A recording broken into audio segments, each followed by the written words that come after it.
Hey, folks, welcome to the third hour of American Agenda. I'm Bob Sellers. And I'm Heather Childers. We are joined by our family of co-hosts, host of the Joe Pags Show, Joe Pags, Turning Point USA spokesperson and Poplytics host, Alex Clark, and co-chair for Project 21 and host of Stacey on the Right, Stacey Washington. And guess who else is here today? Newsmax host of Stinchfield, Grant Stinchfield. It is great to have you with us as well. Thanks, everybody. All right, let's start. Hey, what's up, all? House Democrats passed two sweeping gun bills today. Now, it needs to go to the Senate. We can talk about what may happen there. But it passed the House, led by Democrats almost overwhelmingly, not unanimously, but mostly. And it would require background checks on all gun sales and 10-day review for gun purchases. Republican Congressman from North Carolina, Madison Cawthorn, joined us earlier today saying this.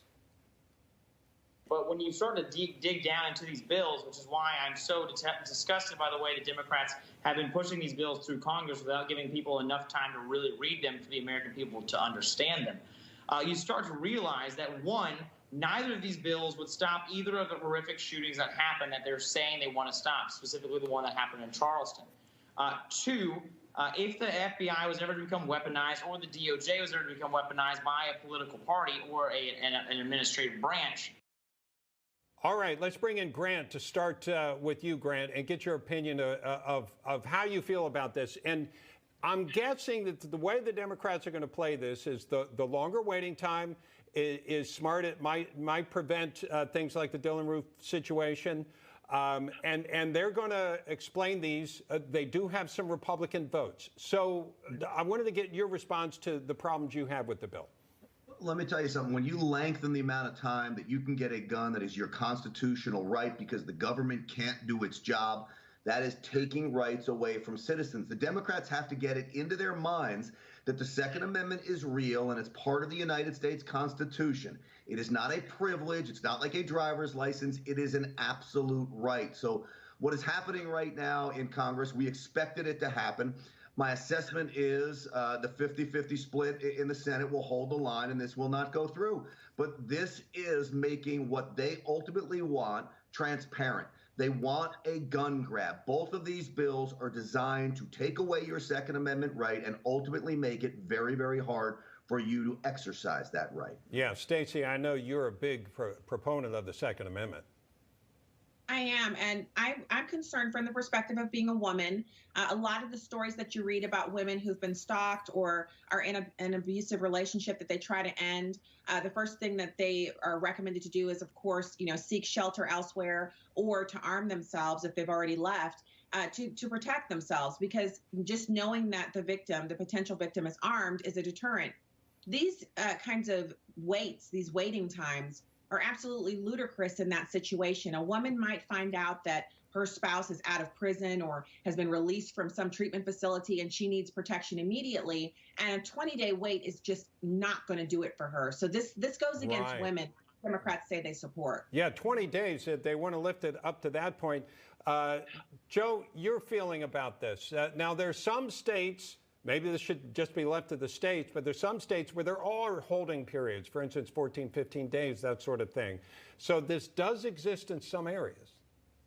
I wonder why states have any rights to do anything when it comes to guns. I wonder why local municipalities, counties, cities, townships, why can they do anything when it comes to gun laws and gun rights? Because the Second Amendment is there, as Grant said.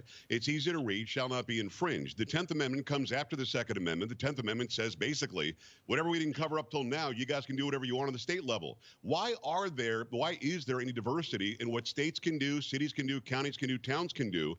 And the fact that we've allowed for that for generations now makes Sheila Jackson Lee think that I have to tell her how much ammunition I have or whether my AR-15 is in my gun safe or is in the trunk of my car. I don't know why we've ever allowed for any sort of expansion of control over an amendment that is there in the foundation. That's what's confusing to me about all this. But again, they're going to grab as much as they can because we've allowed them to do it so far up till now. We need people to hold the line. We actually need a few Democrats in the Senate to say, you guys are crazy. We're not doing this. Yeah, and Alex, it seems like that's the concern people have, is this is just step one and there are a lot more coming.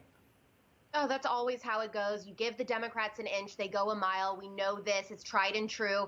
You know, neither of these bills address the underlying mental health issue. That's a huge concern of mine. And, you know, also, they're really playing on the heartstrings of the tragedy that happened in Charleston, right? And so Democrats, you know, they think they're doing good, that they have these good intentions.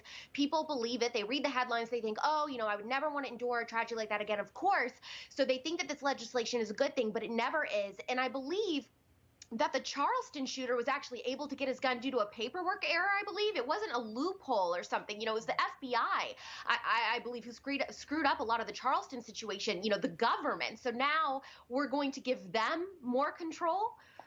Yeah, that's kind of the point also that Grant was making, Heather, that the government needs to do its job. If you want to put a 3-day or whatever it is, and maybe Grant, you would say no days, but whatever the background check should be, they should do their job. Right. Well, Alex is absolutely right, because what happened in South Carolina in Charleston that resulted in 9 people being killed during a Bible study is that Dylan Roof did go to purchase this gun, and within 3 days, the background check had not been completed. Knowing that they needed to complete that background check within 3 days, it was not done. But yet what this will do will extend that to 10 days, one of the 2 bills that was passed. And then obviously the other one has to do with extending background checks, Grant, I believe, in both gun shows, also private transfers between 2 individuals, amongst some other things that I know that Congressman Cawthorn was explaining. Yeah, what about that, Grant? Because some people say that the gun show loophole needs to be closed.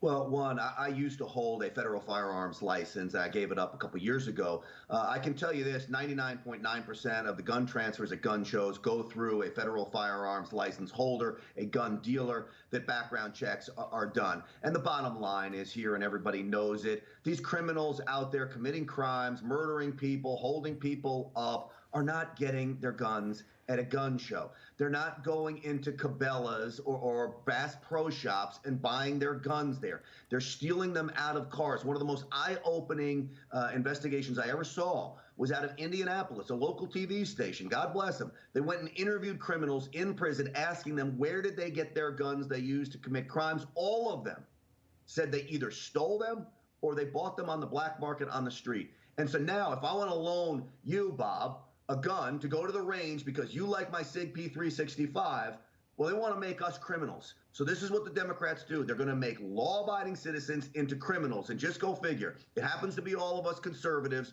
gun owners by and large. But here's the secret they don't understand. There's a lot of Democrats that love their guns and are going to be really mad about this bill, too. Yeah, there are places like West Virginia. Joe Manchin, Senator, I would guess that he wants to defend the Second Amendment quite a bit. So let's take a break here. We'll come back more. And Grant, you're on tonight. We'll also tease your show. I'm actually on vacation, Bob, so I'm not on today, but I figured I'd come help you anyway. Oh, well, we appreciate it. You're always welcome on our show, whether on vacation or working or whatever. And you can see Grant Monday through Friday at 8 p.m. I don't know about tonight, dude. Are you on tonight? Sebastian Gorka filling in for me. So, okay, kind of a big name there. I never thought in a million years the big guy would be filling in for me, but it's awesome. It'll be a great show. Yeah, at least you got a name to step in for you. That's great. All right, folks. The Democrats' rising stars, those stars are falling right now. Governor Andrew Cuomo denying the latest harassment allegations against him, and there's this petition to recall California Governor Gavin Newsom. It hit 2 million signatures. That and much more next on American Agenda.